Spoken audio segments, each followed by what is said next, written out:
Can you blind? Can you for a minute? Hey. I just want to win this game. Sing it, Pat.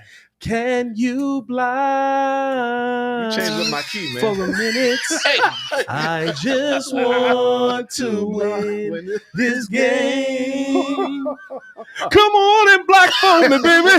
Come on and block for me, baby. Because I want to win. I want to win this game, baby. What's good, y'all? Bear Down Bears fans. Appreciate y'all for tuning in to another edition of the Windy City Breeze Sports Talk Daily. As you can see, ladies and gentlemen, we got the squad in the building. Yeah. As always, man, the super producer Joel Holt in the building. Mr. Media himself with the winning glasses on. The victory shades. Jordan JC in the building, of course. Superman C-Dub back there running the ones and twos. And Drew getting the sound in the game. Did we give Drew a mic? Yes, sir. Is Drew on the mic? Oh, God. He's live. Oh, God. Drew is in the building. Yes, live. Drew is in the building. But no, man, appreciate y'all for tuning in and showing love, man. We got to recap the Chicago Bears dub that the Bears were able to come away with. Also got to talk about how Caleb Williams has played. Can we say the Chicago Bears have a quarterback? We gotta get into it. Stop slapping tables, dog. We're a little excited. I'm sorry. Joe put this together with super glue. Yeah.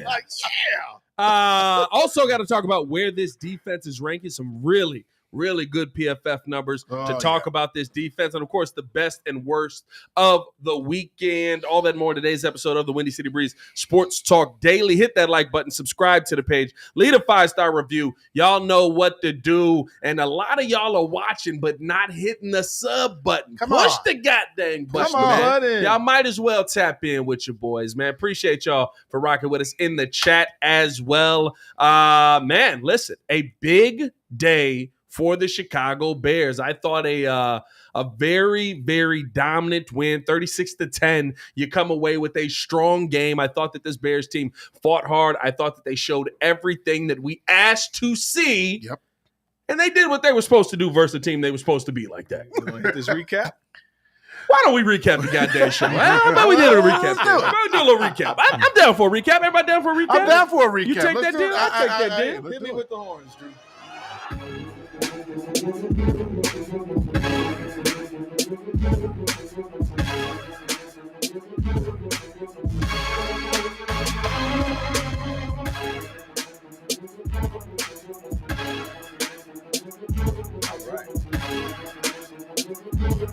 Chicago Bears versus Carolina Panthers Week 5 recap brought to you by these nuts. 36-10, the Chicago Bears get the dub. 424 total yards of offense. I wasn't ready. 292 yards. I mean, that's how this game went down. That's how this game went down. I mean, that's the end of it.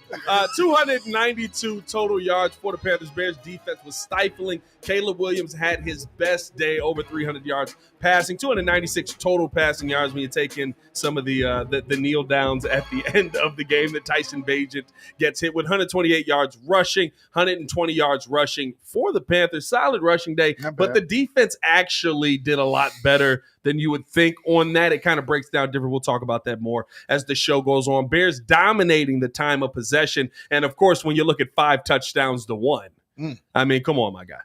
You already know. That's called a dub. That was an offensive dub right there. I'm not going to lie to you. But no, man, I thought this was a absolutely great day for the Chicago Bears offense, and you saw a lot of things going their way. You look on the defensive side, another multi-turnover game. 2 fumbles, 1 interception on the day, 3 tackles for loss, 62 tackles.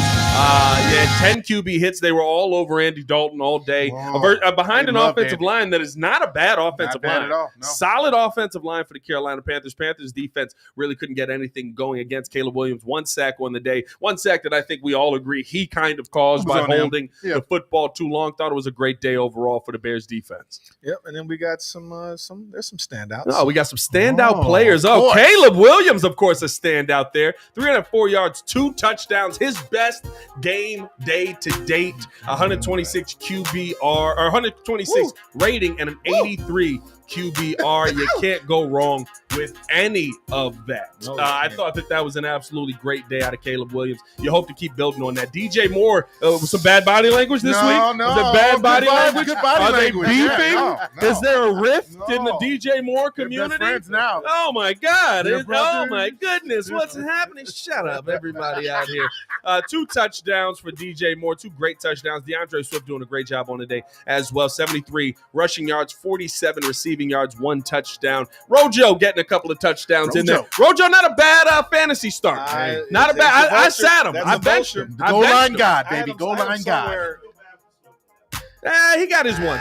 He got his one. And he's got $8 million. I don't feel bad for him at all. I mean, how much money you got on he's making $2 million right now. I got him up to $2 million. He's a yak monster anyways. Kevin Byard, of course, having himself a day as well. Kevin Byard, rough first half, going into the half, had to reassess some things, came back out in that second half, 6 tackles, 1 interception, 1 pass defended, 1 tackle for loss. Really had a much better game in that second half. I thought that really stood out. And then Javon Dexter, just the monster that keeps on giving. 1 sack on the day, 4 quarterback hits. When you watch the All-22, this is a guy who is absolutely wreaking havoc with his boy right here, Andrew Billings. 1 sack on the day, 4 QB hits, 2 tackles on the day. I mean, just dominant what these two have been able to do in the middle of this defense. And listen, it leads to a very, very good Chicago Bears dub. A dub they were supposed to get, but a dub that you actually were able to go out there and get. Because guess what? How many times have we said, you're supposed to get this dub? There's no way you can lose to this team. The game is ripe for the taking. And we come away with the L. And then they fizz out. Or we come away with like a 3-point win, and you're just like, we got it. You know what I mean? I guess it's over. 17 to 14. You know what I mean? So listen, I'm excited at what we're seeing out of this Chicago Bears team. I think this is a step in the right direction, and I think that the Bears overall are in a really good position to continue to build off of this heading to London. Man, I'm going to tell you one thing. I've been tingly since Sunday. I was tingly this morning on the Morning Breeze, and I'm still tingly. I might have a tingle problem, but hey, whatever. Hey, that's from all the steak, dog. That's called diabetes. Yeah, that might be. I might have to slow down on the steak. I'm going to the gym after this, all right? But anyway. That's called diabetes. I got to shake out. I don't know how to tell you that. Get the blood flow That's going. not healthy. I know. Whatever. Not going to be here. Shut up. Longer. How much you like that foot? Oh, whatever. I feel like this is what they were supposed to do. I can't say like, oh my God, we're going to the Super Bowl. But to your point, we did get a call. We did get a Super Bowl call on ESPN. I'm just to me, it was a convincing win against an inferior opponent, and that's what you're supposed to do. So it's like, okay, now when it gets tough with real adversity, when a real contender comes around, are we starting to get the offense together, start clicking? I've been saying for a very long time now. This is week 5. It takes 4 to 5 weeks. It worked out for the sacrificial lamb that is week 5. And they started to get this thing to work. They have building blocks, and our boy Caleb is just doing great. Like it's still an NFL game. Yeah, he still had to outrun some sacks because they were coming after him. He's been playing a little bit better. Mobility. I think the play calling was better. And now there was still some. This is the funny thing. Did you notice in those penalties? We're still doing silly things. Like the Panthers had less penalty yards than we did. And you're costing us touchdowns, like the Caleb run. When I walked in at the 100 section, that was at the corner. Yeah. He was running in the touchdown, and they called it really back. At the same time. Yes, I saw that, and they had to call it back. Yep. Because you had Komet. I think that was got Komet. Jumpy. Yeah, he got a little happy. And I think it was it? It was 2 of them. It was Komet and no, wasn't it? It was Rome on that one. Okay, one of them ran into him. They both start moving. It was bad. It was a bad motion. And Komet motioned and then jumped it, and then Rome did. He kind of got jumpy too. Yeah. So it's like we can't have that. Your cost and touch. Now, mind you, we were already up, so they would have been up. What it was 30? It would have been 30 something anyways. This is before the extra field goals kicked in. So I just think that overall, yes, it's encouraging because this is what we're supposed to. These building blocks. Now, do this against the Jaguars. Jaguars are a little bit better than this team. And let's just get ready for the Pack. All I care about is Week 11 Packers. I want to look good against the Packers. I care about the better. No. I'm teams, saying period. These matter, but I'm saying these are building blocks that because if we do all this and get to the Packers and get to the Vikings and we look like the lethargic Bears of Week 2, I'm going to be disappointed. Well, that's one of the reasons why I when we talked about in the beginning of the season, preaching patience, and again, I go back to the Hard Knocks, nice video where you had your boy Saban coming in, and he even told Eberflus, hey, give this about 4 or 5 games. He said 3 or 4 games before it starts getting going, and especially with Caleb. Yeah. That's what we've been seeing. But every single game. It's getting better and better and better. Hold on one second. What? We have over 100 in the chat. And we're almost 4 away from 200. So, okay. All right. Yeah, but no, I appreciate the fact that, yes, we're being patient, and we're seeing the fruits of our patience, okay? Through 4 or 5 games, Caleb has continued to get better. You saw that trajectory continue to go up and up and up with his passer rating, his efficiency, his deep ball accuracy is getting better, his ability to actually just take the play that's there and not always looking for the big play, always searching for the big hunt play. So I'm excited. I'm excited that we're getting these things worked out during this week schedule or the week part of our schedule so that when we get to the strength of our schedule, we could be a strong team. So I guess the question is like, did you want to say something, Cal? Yeah, I was going to say, well, I was going to say, to your point, Jordan, I really like what I'm seeing with Caleb, man. And we shared that video where Coleman Shelton's on the center. He's like, hey, man, we got fire. Freaking fire, man. Yeah. The blitz is coming out, and Caleb's like, it's all good. It's all good. Yeah. I'm loving the control, the command that he has of this line, of the huddle. He's able to call plays on it. It reminds me of Peyton Manning in a way where boy, change the play fly based on whatever he's seen. And if Caleb can give me any kind of Peyton Manning energy, man, we hey.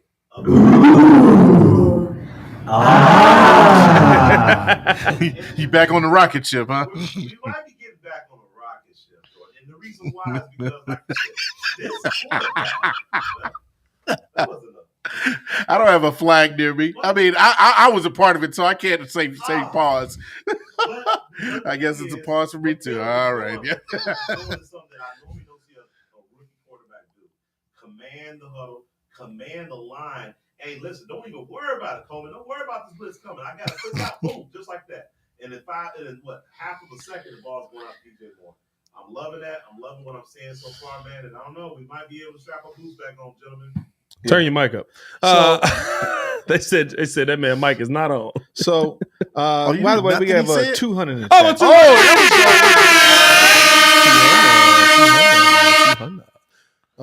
No, I think it's so. I guess overall, when you look at how they dominate this team, offensive line looked better. Yeah. But again, against the Panthers, yes, against the Panthers, right? So it's like that's the caveat to it. Like, yes, they look good, and the thing is, they look like they're supposed to win, and looking like a dominant team. That's great. Let's just keep building these blocks. The defense looked great. I mean, they dominated this team. It was pretty much over by the second quarter, going into the third. It was just a dominating game for them. So very excited to see one. I think we probably can transition to the next topic because that's really what it get down to is Caleb having command of the of the offense, looking like. I mean, it's just getting better and better every week. Yeah, no, I mean, listen, the excitement around Caleb Williams is massive. I mean, he had a phenomenal game against the Carolina Panthers. Just a game that it is a confidence builder. And I'll say this, a game where there's one thing that excited me about Caleb's game, and it's the thing that. I know it's versus the Panthers. I'm not sitting here doing the whole back and forth with everybody about, well, it's the Panthers. They can only play their team. Yeah, that's true. They're going to only play the team that's on the schedule on Sunday. That's all you can do. There's nothing else you can do for it. But there is something that you can take away from what we saw from this Panthers game on Sunday. And we'll talk about that right after the break. Appreciate you guys for tuning in, showing love. Hit that like button, subscribe to the page, leave a 5-star review. Y'all know what to do. We're going to pay some bills real quick, and we will be back right on the other side. Make sure you stick around as I drop that gem. That's called a tease in the business, ladies and gentlemen. Y'all like that? Y'all like that? Yeah, appreciate it. That was an anticipatory topic right there. We'll be right back. Nice tease. In Bears Nation, it's your boy Pat, the designer from the Windy City Breeze, where we keep it 100 about everything Chicago Bears. Now, if you're like me, you don't just watch the game, you live it, and that's why you need to check out BetDSI. BetDSI is where it's at if you want to put your money where your mouth is. They've been doing it for over 20 years, giving you the best odds, lightning fast payouts, and a platform that's as solid as the best O-line. Whether you're betting on the Bears to take it all the way or making clutch live bets during the game, BetDSI has you covered. And here is the kicker.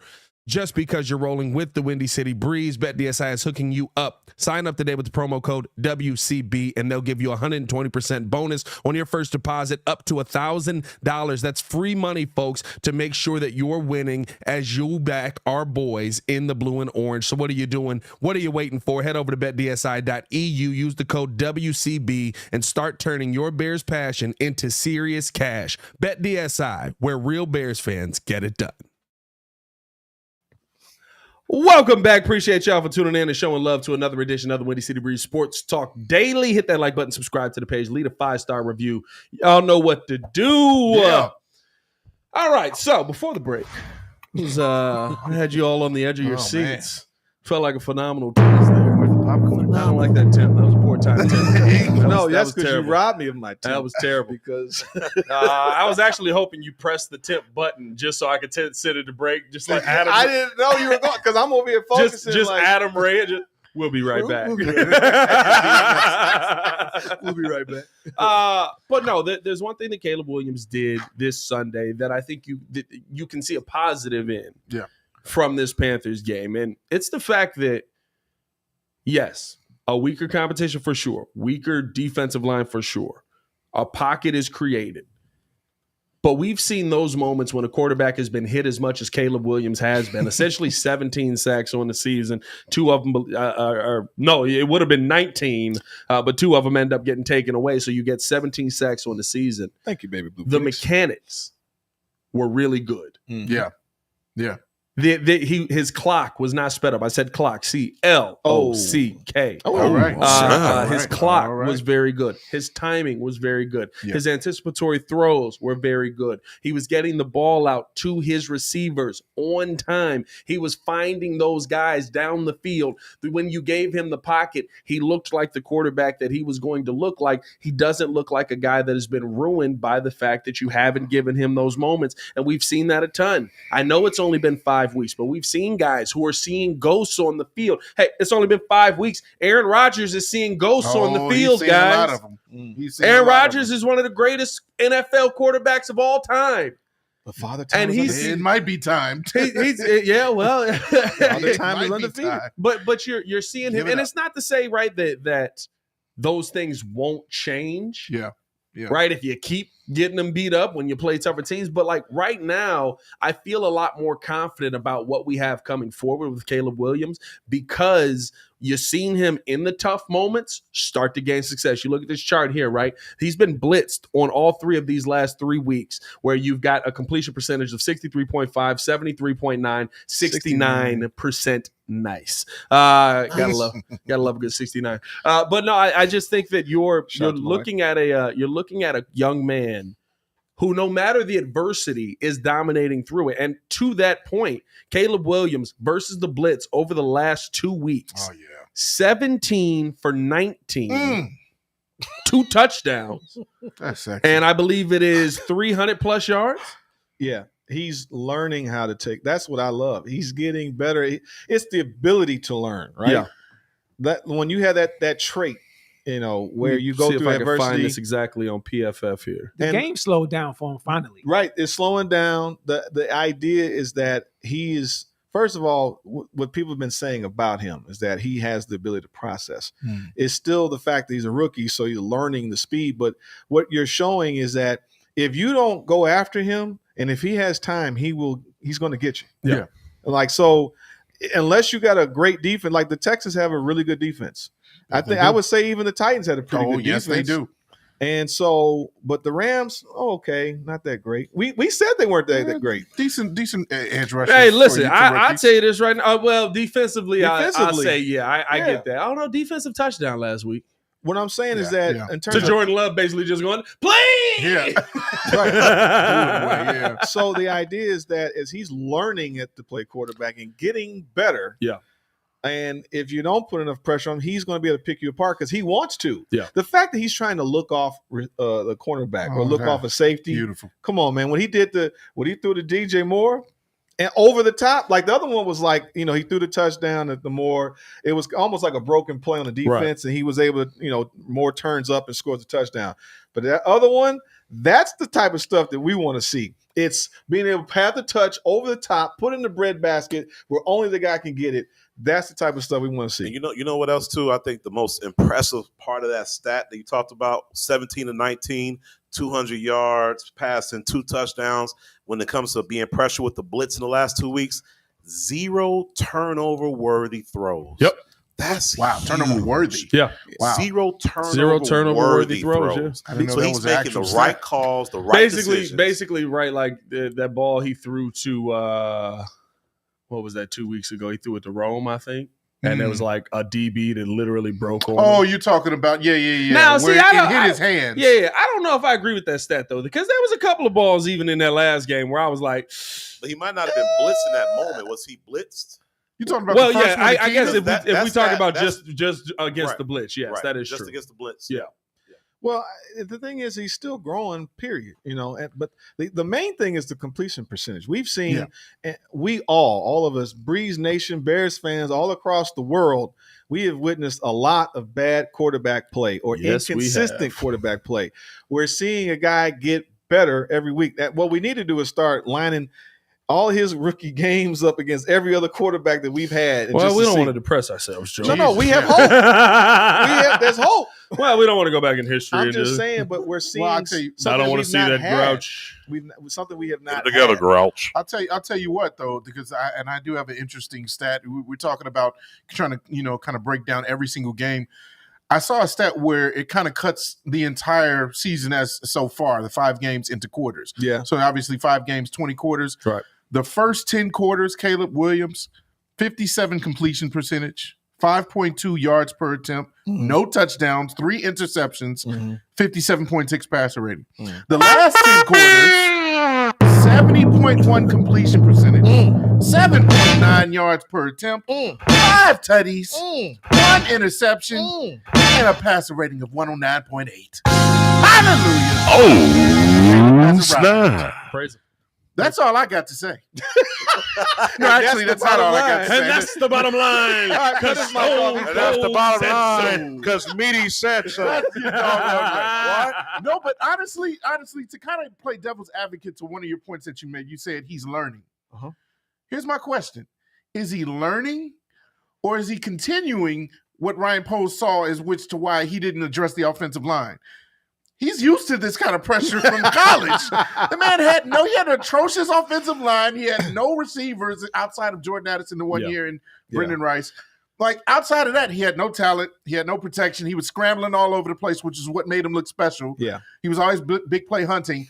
And so is he just kind of getting into the groove of what he's used to already? Yeah. Well, let's just say too, I think Swift is becoming a really good safety valve for him. When do you see? There's a picture. Don't tell me did everybody see that side arm? He's playing well. I still wouldn't have paid him $8 million.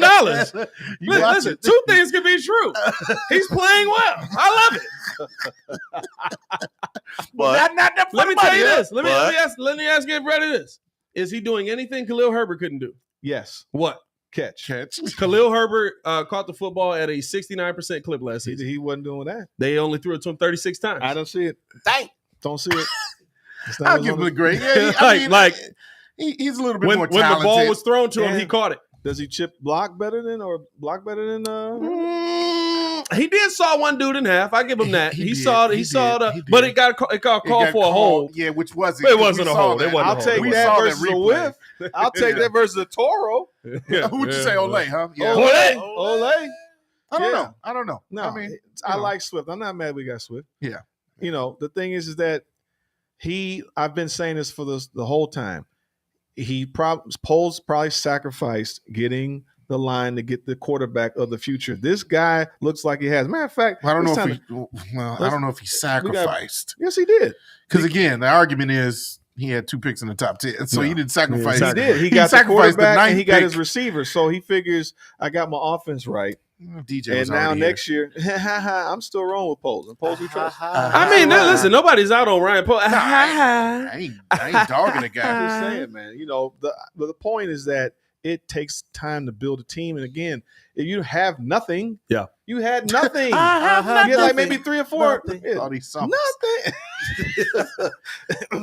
No, but yeah, I was gonna say, you hurt yourself there. I was about to get it. I was about to do You it. can't go Whitney now. Nothing. I don't know. Come on now. If I don't have you, touchdown. Oh, that was solid. Okay. That was solid. All right, hold on now. All right, I was about to say. I do a little super producer. By the way, we got over 300.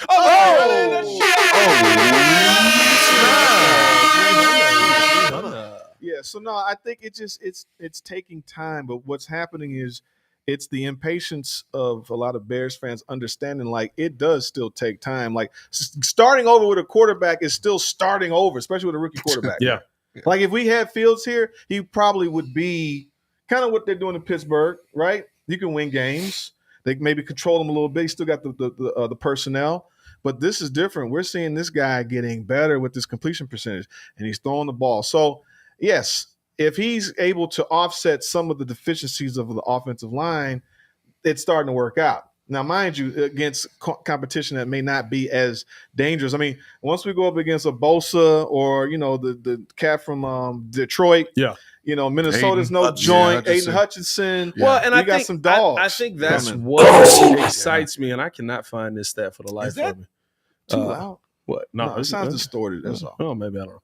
I think the one thing for me that does excite me about even in these moments where you're seeing it versus a worse team is how Caleb's going about it, how dominant he is versus the blitz. Yeah. When you talk about versus the blitz, it's usually a blitz that's still probably getting through. And that's what you want. Right? Like when you talk about Caleb Williams under pressure, his numbers under pressure are still good. Yeah. That means that he is under pressure. Just like versus a good defense, he would be under pressure. Now, does the talent level change? Do the guys on the outside change? For sure. When you're playing against the Green Bay Packers, you're going to sit there and have a defense that on the outside with the DBs they have can cover your wide receivers a lot better. Absolutely. They don't really have that in Carolina, right? Like DJ Moore comes off a crossing route beautifully, and all of a sudden Buddy falls down and he's wide open. But I think that the thing that gives me excitement about what we're seeing from Caleb Williams, the things that gives me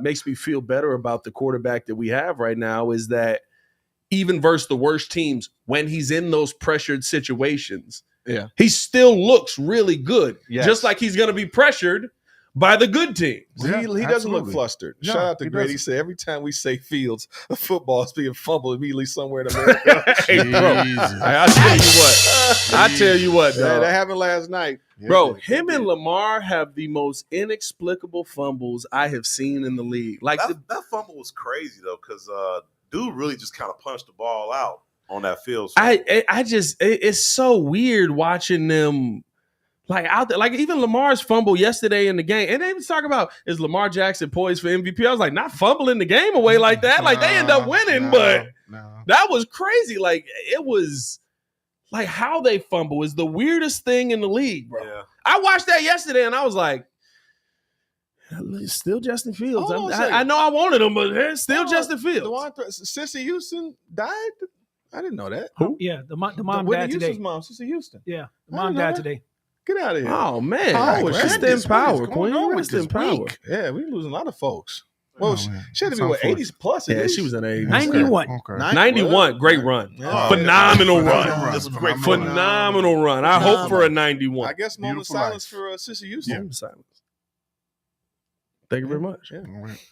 That is crazy to hear. Thanks, Dwan. Yeah. No, man, I think here's the other thing too, right? When you look at Caleb Williams, to me, where you can feel confident, especially heading into this game versus the Jaguars, as you mentioned it earlier, the poise. Mm-hmm. It's being in the pocket, understanding where the pressure is coming from. Yeah, this week you had a pocket, but most weeks you don't have a pocket. I go back to that play, that DeAndre Swift screen from last week, right? Braxton Jones getting absolutely destroyed by another man. I mean, it was bad. Jared Verse just basically said, "You're gonna die right now," and Braxton was like, "All right." First round pick. First round pick. Your guy. But I mean, offensive line. He play on the offensive line. Does he play on the offensive line? I wanted the offensive lineman in the second round. Does he play on the offensive line? I was willing to sacrifice the wrong pick for. You know who we need to sacrifice. Tory goddamn. Whoa. You take that back right now. Whatever. That's a 4th round pick. Punts inside the 10s on hey. Which one? That one? Special teams player of the week. That's all I got to say. Yeah, 2 weeks ago. He's MVP. He's 8th in MVP voting not right anymore. now. Most valuable punter? He's 8th in my heart. Most valuable punt. I said punt. P-U-N-T. That's okay. That's all right. Yeah, my God, I got my Tory Taylor fans out there. I don't need you guys. Whatever, dog. I don't need you guys. Freaking 5 weeks into the season, he's at one good game, and guys are creaming their pants out here.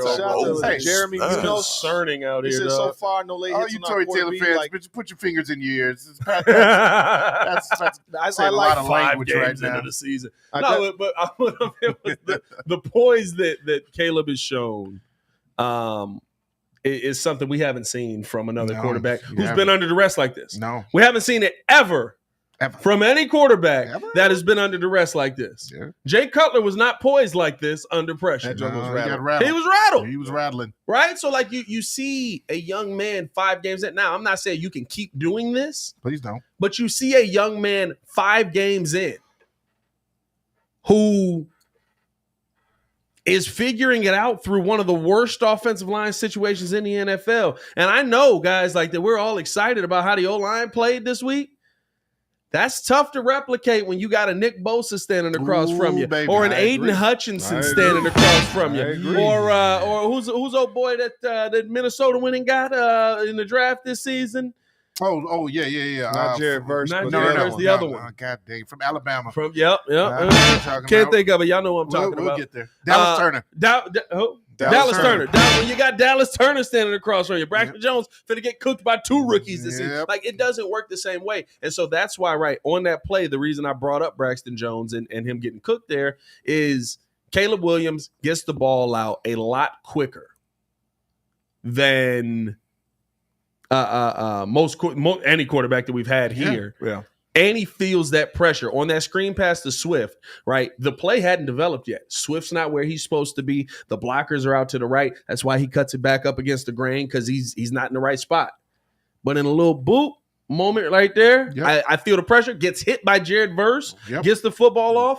Like, those are the things that you can hang your hat on that this young man can do moving forward. And one of the other things that we've seen even in this week, or at least I've seen that's more impressive to me, and you mentioned it, Joe, is his mobility was on display. And a lot of times, Caleb doesn't look to run when he's scrambling. He's looking to pass still. I think his clock. Said what? I think it's CLOC. Oh, appreciate I think his clock was moving faster, to your point. Like, So the idea was that the first few weeks when he's under duress, he's not running with like an abandon, he this last 2 games, at least this last game, I saw him like he's like fighting for his life. Now there's a famous picture of him where old boy's got his shirt ripped. We got breaking news. What happened? We got breaking news. The Chicago Bears, well-timed Tim, will not be traveling to London with Jaquan Brisker. Oh, what? Oh, that hit. I mean, there was no way he should have finished that game, dog. I knew it. He is in concussion protocol. Safety Jaquan Brisker, defensive tackle Zach Pickens, and Terrell Smith with a hip will not be going to London. That's a tough blow. Man, that's not the time to clear. But no. He's got to. He gets on the plane. Yeah, he can't fly. And he continued to play too. So that and he continued to play. So they're probably like, nobody checked this out. Dang. Yeah, actually, because if you remember, after he hit, he didn't wrap up the next play, and I think he tried to like run into somebody, and they went right past him like the next play over. You could see that when he got up, he was kind of walking gingerly. When Flus asked him, he was like, "Are you okay?" He's like, "Yeah," and then like he turns, and he's just, "I'm Batman." Hey, bro, listen. You remember that commercial? Nah, that was one of my favorite commercials. So he looked at Connor and said, "I'm Spider-Man." Hey, no, that was he said, "Do you know who you are?" He's like, "I'm Batman." It comes like, "Sit down, Cape Crusader," and they like hand him a Snickers. It was a Snickers commercial. You know where you are. Man, I knew it. That is tough. I knew it. That's tough. Yeah, I mean, hey, Jaquan, he put the boom on the guy, but as soon as he hit him, I was like, yeah. Yeah. I wasn't even gonna pause that one. Okay. Listen, he put a hit on him. Yeah, well, he put a hit on him. That sucks. Well, back to the whole point with Caleb is that he's getting. I think he's getting acclimated. Jaquan, huh? No, I'm just saying it sucks. He's like, he's not going to London. Screw. Back to better things. I'm sorry, Jaquan. I have much love. And Jesus, where's your heart for the? So I guess for the bruise. Who fills in for him? Then it's Terrell Smith. No, Terrell Smith is out too. Oh, you did say that. Simone Biles. You know what? Jonathan Owens. I didn't want to say that, but that's the first thing that came to my head. Simone Biles. Stonehands. Jonathan Owens. He's the new Stonehands. The one that could have had the NO. Yeah, he did drop that easy. But he's a nice DB. He's a nice fill at safety. I'm not mad at that. Legit. I'm not mad at that. It should hopefully. I don't mind. Well, I guess too the fact is well, actually, we could probably get into that in the next topic. That's why we should circle back to close out the Caleb topic to go to the other one. Because the thing is that overall, I think the speed of the game, he's starting to get acclimated. And that's what's scary is that if he's starting to really like get it where he understands how fast he has to go, if he's looking off the DBs and he's starting to process the entire offense, by week 10, what's funny is most rookie quarterbacks, when they really start cooking, it's like they get used to the league. It takes a while. So week 10, 11, which might be like a perfect setup for the Packers game, that's what's going to be scary. Yeah. By the time he gets to the Packers and they think they own us, we're gonna it might be. I'm just saying it might be a whole new. It might be a whole new day. Like no. It's about the shift SHIFT back to the Bears. A lot of misspellings. No, we didn't. No, it was enunciation. No, you got to make sure you say it the right way. The right word. We've gotten pulled into a few rooms for some things that haven't been said clearly. Just got to be clear. All right. We should have a list of the dictionary words. Clock, shift. But we spell dictionary DIC. Snap. No, you're right though. Well, I guess we should. Should we transition? Listen, we can. At the end of the day, Caleb Williams is moving in the right direction. You feel good about where he's at right now. You feel confident heading into this game into London. But now, as we transition in, let's talk about this defense. If you have not done so, please hit that like button, subscribe to the page, leave a 5-star review. Y'all know what to do. As we do have, unfortunately, breaking news here that Jaquan Brisker will not travel with the team due to a concussion. We kind of talked about that a little bit. It was on that big hit on, was it Stevenson was his last name? I'm sorry, guys. I don't keep up with Panthers players like that. I know. Whoa. I know that I should do better on that. But no, I mean, like you talk about that big hit that he got. He finished out the game. It felt the entire time like he probably shouldn't have finished out the game. Yeah. But this is a big loss for this defense. Because now listen, can they survive it? Can they overcome it? Yes. They have DBs everywhere on this team. Right? They do. We've lost 2, right. And you feel like you can go back out there and still be good with your DB room. But it is a loss because Jaquan Brisker is the kind of player that goes out there and puts it all on the line. And what I love about Jaquan's game, what I love about how he plays is a Tremble. Shout out to JG in the building. Yeah, he laid Tremble out, dog. And Tremble did it to himself, essentially. Exactly. With the head. Yep. But what sucks about it is, I said this on the pod earlier, like he reminds me of a Ryan Clark kind of player. Yes. Like the rules are keeping him safe. I still like that comparison. Yes. The rules are keeping him safe. Yeah. Yeah. If you didn't have these rules in place, he would absolutely just be like, I'm going to kill you. I might hurt me, but you're going to die. Yeah. These car crashes are going to be more. No, violent. No, it's Tommy and Goodfellas. He said, you know, he said, he said, I'm gonna bust you over in the head, and when I go to jail, when I come out, and just when you get out of your coma, I'm gonna come back and try to get you again. You know why? Because I'm stupid. No,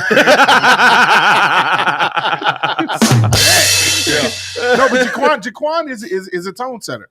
And, you know, is it going to be kind of suck? Is it going to suck that he's not going to be in London? Yeah, it's going to suck. But, I mean, that's the reason why I know we're going to get into it. We have so many different phases of this defense that can just dominate. And you have guys that are waiting in the wings to fill in a spot just for a few games or one maybe with, like you said, I was about to say Simone Biles' husband, Jonathan Owens, you know, who's a serviceable safety. You know, we got people all over the place. Sorry, Mug. Yeah, it's Casino. My fault. You in love with Mug. Well, he was. I quoted the wrong movie. It was Casino. Oh, you said Goodfellas. You did say Goodfellas. You said Goodfellas. Yeah, sorry. Either way, he was still a dog in both movies. Yeah, he was. He was still a killer. Have you ever? Never mind. I'm not gonna sidetrack us down that fast. that was about to be a sidetrack. I'll talk about it with you after. There's a scene that when they break down the scene when he kills old girl, and is that Goodfellas? When he shoots her. The girl. Don't worry about it. I'll show you. I guess not. I'll show you after.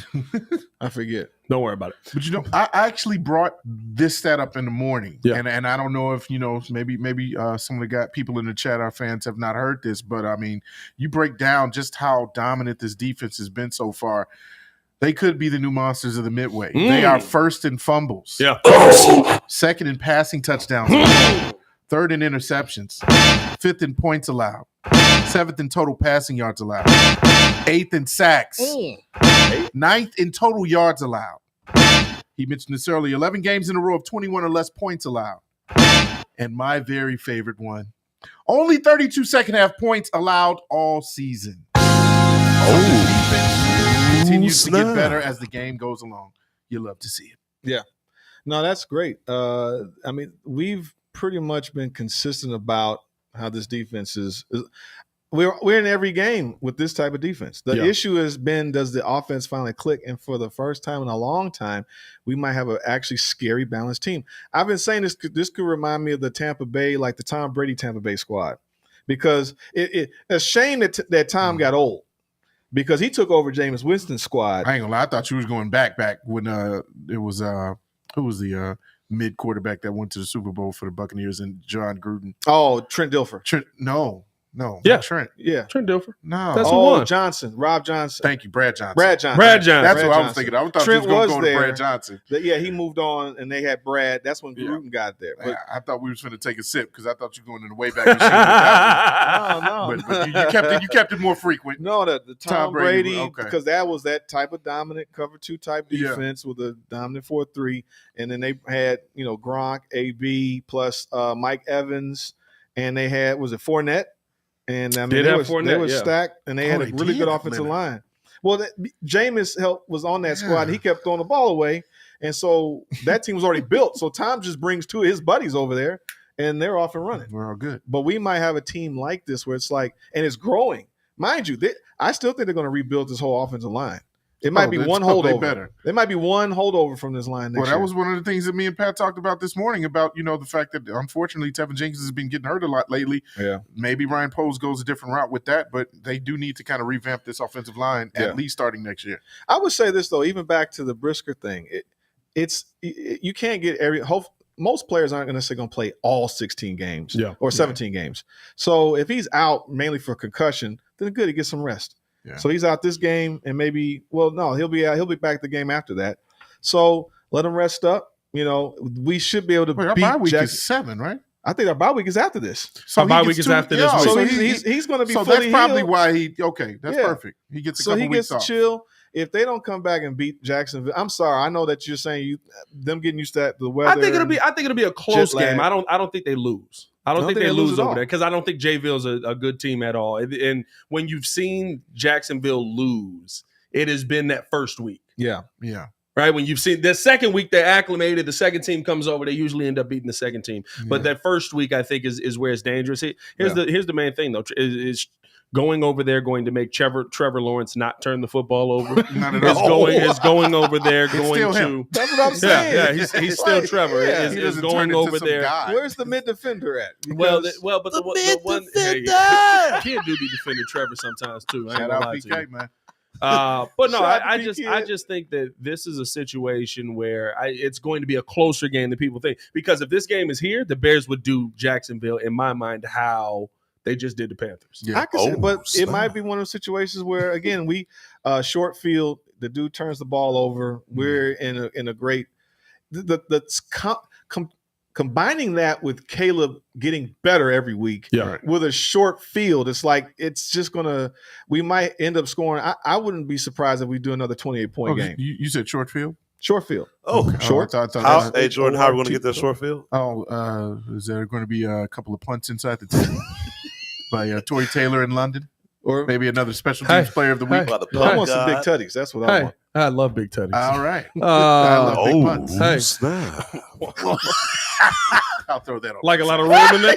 I'll throw that on myself. Like a lot of room in there, dude. Yeah. Like a lot of room. You like a lot of room on the punt, but you like it real tight at the end. I get what you're saying. Hey. I understand what you're saying there. I'm sorry for all you Tory Taylor fans out there. I messed up on that one. Sorry. I think here's what, you know, with CAP.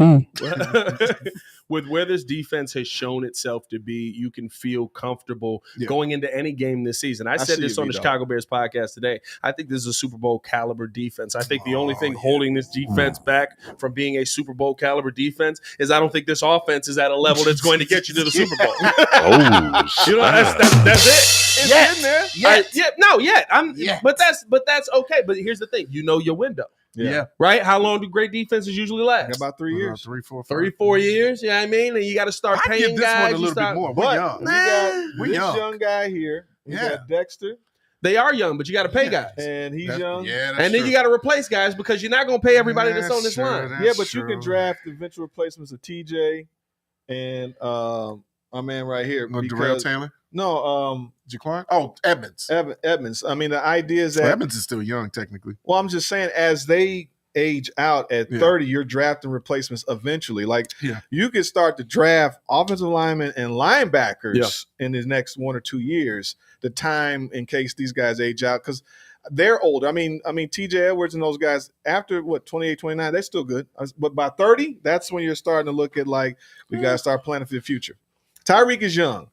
Jalen Johnson is. He's still young. 24 years He's old. young. Absolutely. Javon's young. Yeah. But the thing is, back to the point of like what you've been saying about Javon. We have our deep. We got 3 techniques. You got your 3 technique of the future. We man. got our guy. That is a monster, bro. Hey. I said I'm ready to start the discourse on 5 sacks. this young man being the best Shout out. of the Jalen Carter and Javon Dexter competition. Absolutely. Because not even close. Because I think there's a difference, right? And Shay brought this up to me today on the pod, and I thought that it's something I didn't think about, right? Jalen Carter only plays passing downs. For real. Jalen Carter is only out there for half the time. That sucks. Javon Dexter is And every down, everywhere, every play. Yeah. Now, will Jalen Carter probably have a longer career than Javon Dexter? More than likely. Usually when you play every down on that defensive interior, you get a lot more banged up. Injuries start to play a part in your life as you get older and stuff like that. Yeah. Jalen Carter only being out there on passing downs will probably be like an Ndamukong Suh kind of guy that can last out there a lot longer, right? Now, you play a lot longer career because of that. But I think that if we're talking about right now, year 2 in, Jalen Carter in a situation that is not ideal is not having the same level of season that Javon Dexter is creating a situation for, right? Because you're not in the situation that is now ideal if he doesn't turn into this player. It's just interesting about what is the scouting. Shout out to King Poles. I still rock with him in the sense that you say that like somebody here is not rocking. No. I'm just saying it's for. He did sound a little defeated. No, it's shout out to King Poles. I still rock with him. I didn't say that. Shout out to King Poles. My point is that he did lose a lot of cred because of the line and for 2 weeks, stuff like that. So people were jumping off the Poles bandwagon. He saved that one. He got that bandwagon he in saved it. just in time. No, because to evaluate and to trade that pick, because he was the consensus number one. Now, then again, that car accident thing really messed him up, right? Yeah. So he started to question his character and all those type of things. So it unraveled really quickly. Because who knows? What if they say, yeah, we'll take him, and then it ends up he's not the guy that we expect him to be. Yeah. And now we got this first round, bust basically. And to be able to flip that one pick to basically get 5 or 6 players: Tyreek, DJ Moore, Caleb, Darnell Wright. Is there somebody else? Tory Taylor. No. Is that pick? Oh, God. Off that pick? It's all that same draft, yeah. Yeah. So, I mean, you got six guys from one. That's a great move. And you still got one coming. For one, still got one coming. Still got one coming. That's Absolutely. Second round. That'll be our new starting Defensive center. end? Our new starting center next year. Yeah, you probably drafted left tackle first round. Yeah, you definitely drafted probably drafted to left tackle first round. Probably I'm drafted. fine You with might that. have to. Listen, if you make the playoffs, you might have to package a couple of picks to get up there, though.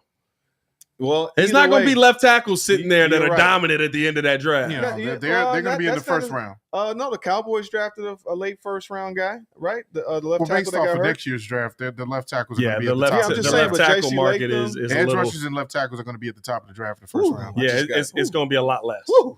There's going to be a lot less. You're not dealing with the same situation that you had this season. But no different from how they picked Darnell Wright. Everybody was high on some of the other guys, and it's like, okay, I trusted you, like this guy, and he's been pretty good. Yeah. No, for First sure. round I love pick. the fact that we got our best player Montez Sweat, and we're not tripping over who's playing opposite of him anymore. Like that's not topic of conversation for this defense. Like we got dogs all around the whole entire defense, all around the defense. And to me, like you said, Pat, I was thinking more on this like Super Bowl caliber. Yeah, I think we're there. I think the defense is. I think the offense has to catch up. Oh, boy! Yes! I think the offense has to catch up. And that's where you're supposed to be 5 weeks into the season with a rookie quarterback. Yeah.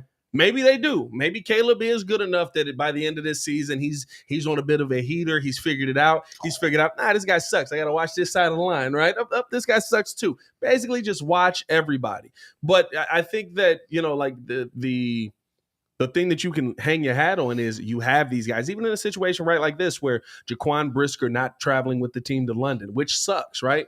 But you're in a situation right now where you've got a guy who can go out there and make plays and still be an impact player who has started in this NFL in Jonathan Owens. You've got guys that you can back up on this offensive or in this DB unit, right? You've got those that linebacker room already solidified to the point where you got guys scared out there when they catching the football. You got guys making a football decision when they sitting there looking at Tremaine Edmonds coming across the middle. Yeah, I mean, they must say, "Hey, hold on now, brother.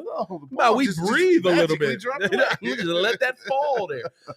You've got a defensive line that's consistently getting near the quarterback and creating pressure. You've got a defensive tackle in the middle in Javon Dexter who's constantly creating pressure up the middle, very similar to what we saw out of him in training camp. So I think you have all the pieces in place for you to go into this game and feel good about this Jaguars defense surviving London and how good this Bears defense is moving forward. Hey, guys, why you look like you about to pass gas, Joe?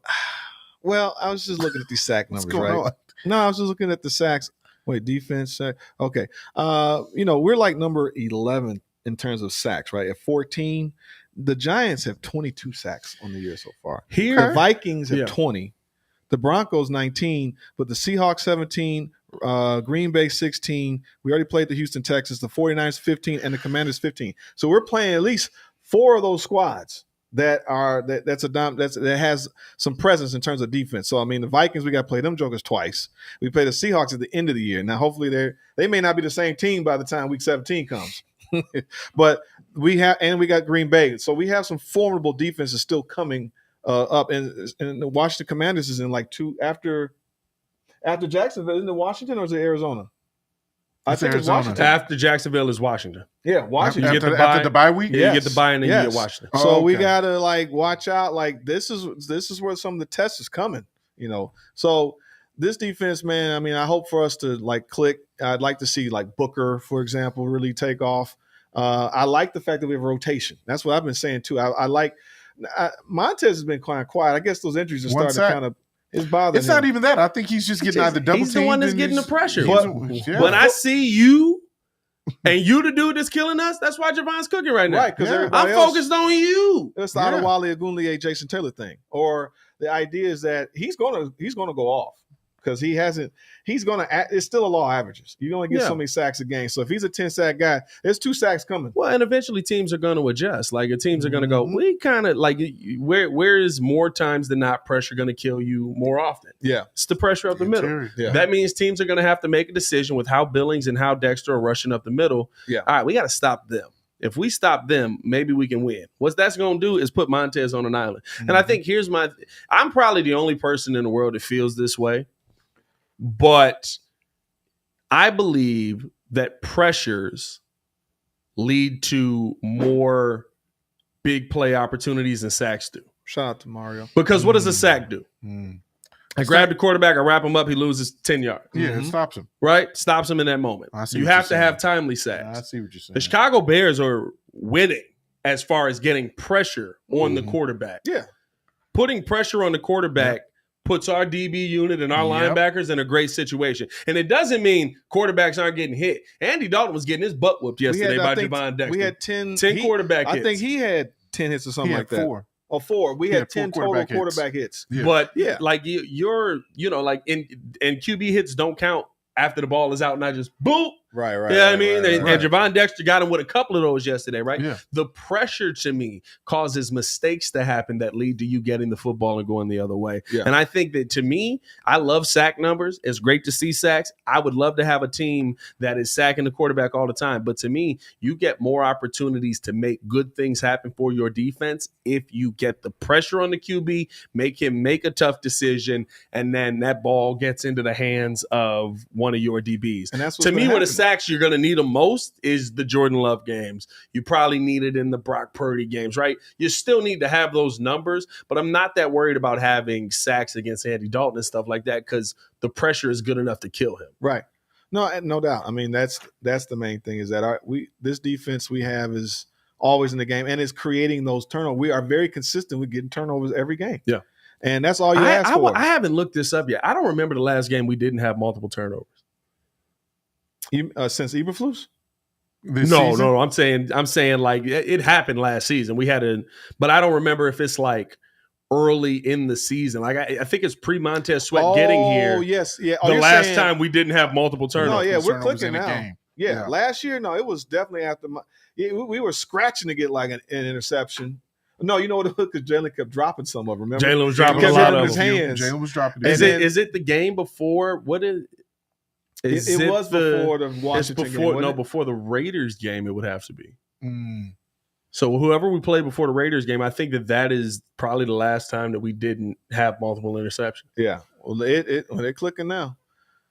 So we want to move on to we can finish it off, man. Hopefully this defense is able to stand up the test of time and they stay healthy. Oh, they will. That's the most important thing. Staying healthy out there. Let's finish the show off here with the best and worst of the weekend. Best and worst is the time where you get to see and talk about anything good and or bad that happened over the weekend. I appreciate y'all for tuning in and showing love. Hit that like button if you have not done so. Subscribe to the page. Leave a 5-star review. Y'all know what to do. Anybody want to start off with where do we start off? Worst or best? We want to start off worst or best? You got a best? Let's start off best then. I got a best. Let's start off good. Obviously, and I know Joe probably saw this when you actually went into the stadium. I mentioned it earlier. Derrick Rose was a part of the crowd. I didn't see I love the fact that MVP standing ovation was epic. You saw everybody. Oh, you weren't there? I didn't see that part. Oh man, I mean, I saw the video of it, and it was almost like the whole city was just MVP. It was epic, man. Shout out to Derrick Rose. Unfortunately, his career comes to a close, but epic career. Obviously, a legend in Chicago, and the fans let him feel it. Oh yeah. My best would be tailgating at the game. Hey. We had a great time. Made all kind of friends out there. Yeah, you usually do. Yeah, it was a good time, man. Yeah, We just wanted to go. I was trying to do a live correspondence from the that was nice. from the live. It was you you saved the live. Yeah, you saved the live. This internet was going down quick. That would be the worst because I was like, guys, hello, and the chat thing wasn't working, so I couldn't tell if they were actually like engaging. So I was like, and I actually logged out, but I guess it was still going. So when you logged in, right around the time I logged out was when I was able to save it. So, but I had a good. It was in terms of that was the best for me. Had a good time out there hanging out. Yeah, I got some best for me. Well, for me, it's basketball season, baby. I'm excited about the season getting started. Tomorrow's the first preseason game for the Bulls. I'm liking the chemistry that they're showing so far. Zach LaVine, I kind of want him to stay, as opposed to trading him away for, pennies and nickels. So, I feel like what the Bulls are doing is it's exciting to watch, but my expectations aren't like a playoff levels team. I do think that if at best they probably might make the play-in tournament, but I do like what they're doing. They're building for the future. They're trying to identify an identity for the team. It's fun to watch. I don't know what it is. I like rooting for the underdog or teams that have that. They don't have like a main superstar like the Miami Heat had LeBron in the back of the day. So I'm excited for that. I'm just excited for basketball. Yeah, I'd rather root for the root for a great team. What do you say? He said, "Enjoy his dirty Texas steak right now." What kind of seasons you got on? Dang! Oh, that's pretty good. I ain't gonna lie. That's a solid joke. What's up, Grady? How you doing, man? I can't even say anything. That was good. That was good. My Shout best out, of the weekend is a couple years for all you LeBron haters out there. LeBron James getting to be on the court with his son for the first time as a father. That's ridiculously cool to me. Just being able to walk out on a basketball court trash, but in the NBA. Oh, he's back. No, he's trash. But listen, he's a undrafted, or what is it? A second round pick. Second round pick, basically a 7th round pick. I'm not expecting the most out of Bronny, but that moment for LeBron, getting to see himself, getting to play on an NBA court with your son has got to be one of the greatest feelings in the world. Oh yeah, I feel like that was really cool to see this weekend. I thought that listen, I don't know if Bronny makes the team or not, but he's making the team. He's gonna make the team. I don't know, dog. If Giannis's brother can make the team, he can make the team. Exactly. If the Nassers can make the team, then anybody can make the team. Yeah, that is true. But you know what? You know what's funny about that though? Jeff Teague was talking about the Nassers, and he said, it's something different about. He said Giannis can't play without the Nassers there. What? He said when they were on their run to the championship, right? Remember, Thanasis caught COVID. Yeah. And he said the whole time, he was like, where's Thon at? Where's Thon at? Where's Thon at? He's like, he's not here. No, he got COVID. And he had them couple bad games. And then all of a sudden, he said it was the quickest COVID turnaround ever. Dog. This man was back in like 3.5 days. I don't know how they approved him getting back on the court. We all was sick in that mud. Really? So he comes back. Giannis 50 and 28. So there's a reason Thanasis is there. I don't know why. Hey, but he keeps Giannis like locked in. And then he said, at the end of it, and then he had to ride solo in the parade because he still had COVID, so he had to be in isolation. He said, bro, we all sick in here, dog. Like, everybody's sick. No, that's in the Rocky movie when Adrian wakes up and she tells Rocky, she's like, win. And Mickey's like, what are we waiting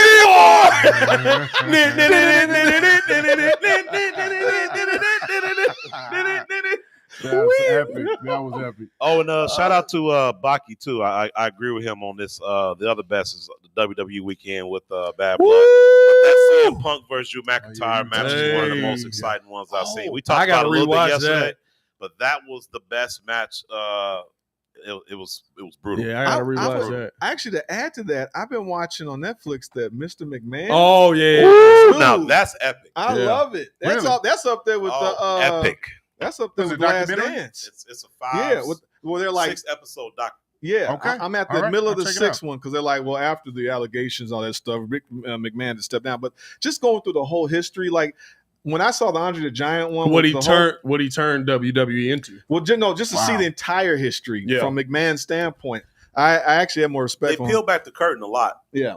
Nice. But ever since my dad ruined it for me when I was 12, I stopped really watching those. It's so good, dog. I ain't gonna lie to you. It's so it's good. fake. Really? It didn't affect me. I mean, listen, excited. like it. You know when it messed me up when like the storylines weren't good. Yeah. That's when it messed me up. When they went through the lull of like you trying to make the Cena storyline great and all this stuff. It was around that time. It was like, all right, guy. Yeah, I mean, they went PG too, so that's what made it even worse. I think for me it was because I was totally detached from it after a while. The worst I seen this weekend was Pat's workout video on IG. My boy's in there hurting. I'm still sore right now, bro. It's Pat McNuggets back sore, into dog. it. Oh my god! I started dying when I saw that. I saw that. I'm trying to call me McNuggets. Designer. My quads hurt right now. I was in the gym today, and he was like, "I hit the treadmill." I was like, "Excuse me."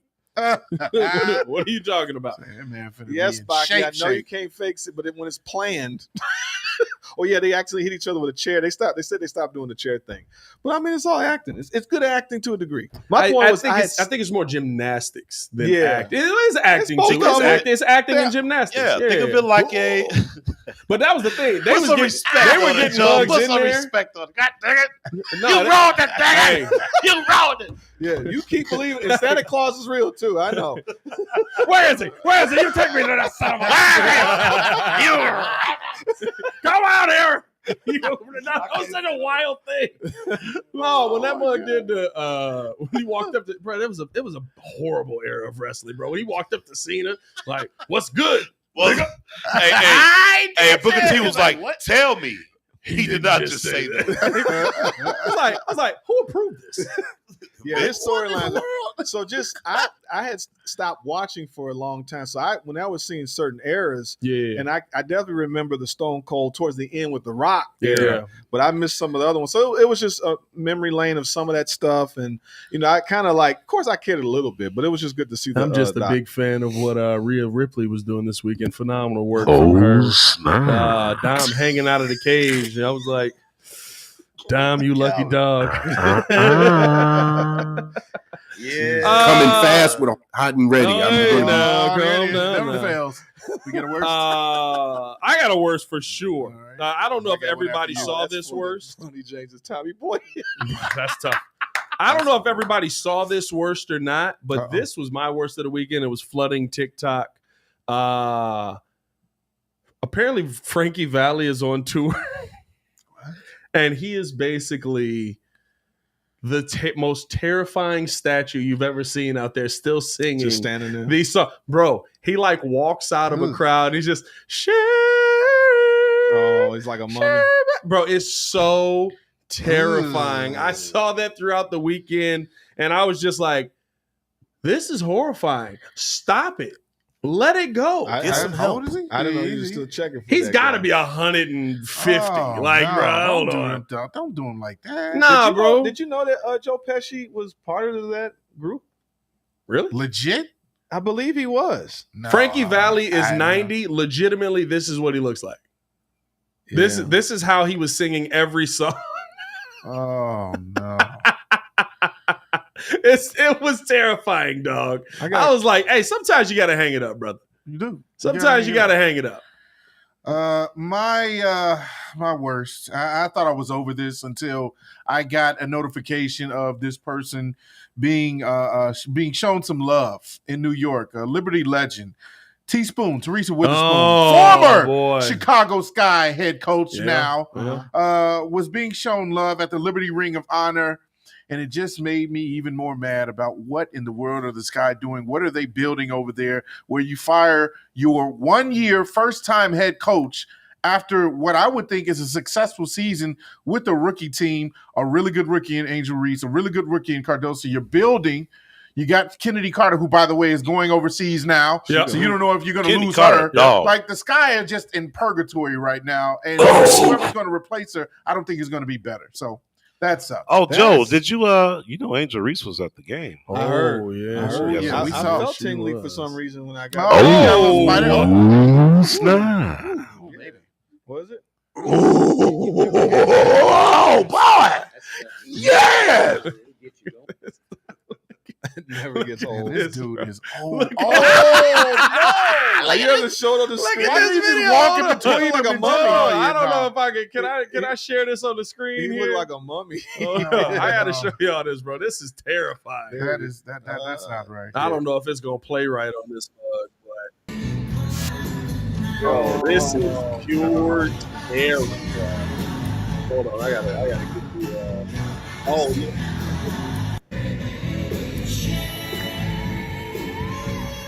Oh, that's just not playing. Nah. He looked bad. The point That was is the point. Gotta let it go. Anyway. Yeah, but no, that was overall though, weekend was pretty good. I would say your worst is a guy asking for a free drink. Yeah. That was an interesting worst from I you. poured him a shot, and he's like, He wanted more and Like- more. Oh, I got a worse too. What's your worst, Dub? My worst happened Uh-oh. last night. So I'm going to Oh boy. what? It's not bad. It's not bad. Private. I went to Sharks to give me, I had a taste of some catfish, So I go on to Sharks and It's 11:45 at night. it's about 9:45, The and last I see bits of 3 the fish. kids sitting there eating inside the Sharks. I was like, when did they get tables in here to start eating? And I look over, and so I order my food and I sit down, and this kid looking like buckwheat come walking up to me and gonna say something, Mister, can I get $1? Won't read And I it. looked at him, I said, get out of my face, boy. That's it. That's it. That did it. There was a little bit more build up. He wanted $1. And he only Roll the wanted credits. He only wanted No, but listen, he only wanted the $1 because he saw me put my change back in my wallet. And I was like, get out of here, boy. I don't have no $1 for you. The story up still. Get out there and be somebody. That's what I told him. Get out there and be somebody. My worst Get is out of these there, kids ain't being somebody no more. Drew, you got a best I looked at him, I said, get it together, grouch. Nothing can go after that one. We appreciate y'all for tuning in, showing love. Hit that like button, subscribe to the page, man. Leave a 5-star care review. about the Y'all kids. know what to do.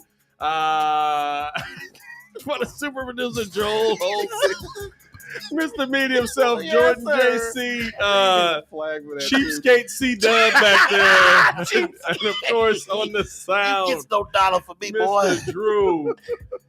It's your boy Pat the Designer back at it again. Y'all stay safe out there in Chicago. Bear down. One love. What did Eddie say? Peace. Children are the future. Right, I'm like, Let them lead the way. You don't believe in none of that. He said, these Get it together, children- grouch. Get it together, Get it Grouch. together, grouch. Now he's gonna be on the corner. He's gonna be like, "Hey, baby, What you doing on the corner? I'm selling weed. hey, baby." Oh man. Good. I literally saw him. I was like, what? Wait, I literally just put like, I spent $20. I spent, Damn, how much fish you get? want to spend 21? Forget that. How much fish you get? He spent $19.99 and he didn't give me a bit. I gotta feed my wife. It's being my wife. Come on. Oh God. Ooh, snap. That was hilarious.